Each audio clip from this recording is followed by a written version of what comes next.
Join us as we fly out of Bath in a special shape hot air balloon. It's time. 6:28.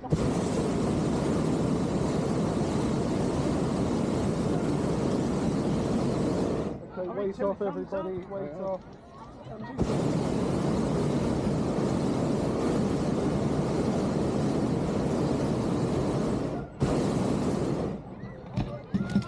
There we go.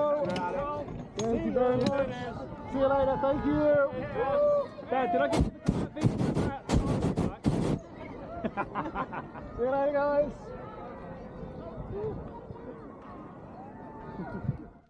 What a beautiful evening flying out of Bath in something rather unusual and quite extraordinary.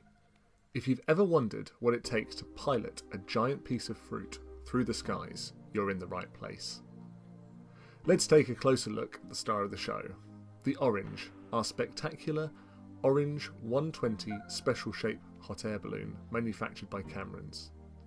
I'm flying this magnificent aircraft today for MJ Ballooning, a truly incredible organisation founded by my friend Matt Joyce. Their passionate mission is to rescue, restore and preserve these rare and iconic special shapes, keeping the magic alive in the skies so future generations can enjoy them just as much as Matt did when he was growing up.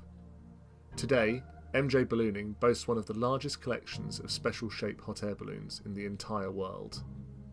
Matt originally acquired this very Orange in early 2022, making it the third special shape to join his fleet. This balloon was originally built locally by Cameron Balloons in Bristol in 1993. Originally, it was manufactured for an Italian company called Granador, which you will be able to see the green lettering on the back. It spent time touring around Europe and quite a lot of time in Switzerland before coming to the UK in 2009. When you look at its shape, you'll notice it's not a perfect sphere. It has a beautiful flat side that displays the pretty orange segments, and it even features a small green stalk right at the very top. Because a third of this balloon is essentially missing to create that flat segment of the orange, the balloon operates a bit differently from your standard teardrop-shaped hot air balloons. Most traditional balloons use what's called a parachute valve for venting and deflation, but because of its unique shape, this orange is fitted with a rather old-fashioned Velcro Rip panel instead.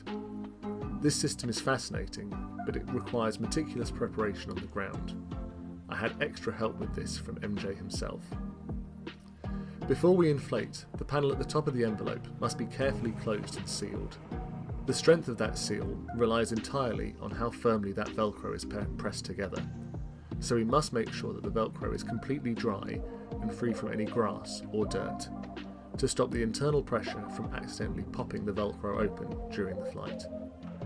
The system uses also rip locks fitted at intervals around the panel's edge. The rip lock and the red rip line are held securely in place with ties. It might sound slightly strange having that as an arming system, but honestly it works very well, and it has kept many balloons flying in the air for many years in the past. We do happen to have only a very small amount of balloons still flying with this specific system, so I feel very privileged and honoured to have been able to fly it. As we came down a little bit lower, I make sure to arm the chute, releasing the extra bit of rope that is caught up at the top of the balloon. This is to make sure that you don't pull it during flight. And when it's armed, it's very effective at releasing the heat and letting us land smoothly. This was my first time using it, so I'm a little bit cautious just in case. Now, with all that information in mind, you get to see me try and land this giant special shaped orange hot air balloon.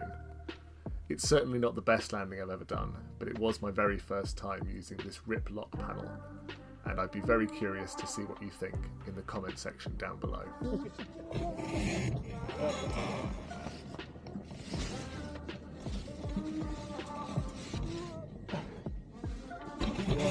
There we go. Look, there's a little fucking bug in my eye. We're going to turn this off. again to just let it come down. Thank you very much for watching, and let me know if you'd like more commentary videos in the future. So, James, can I ask you to jump out, please?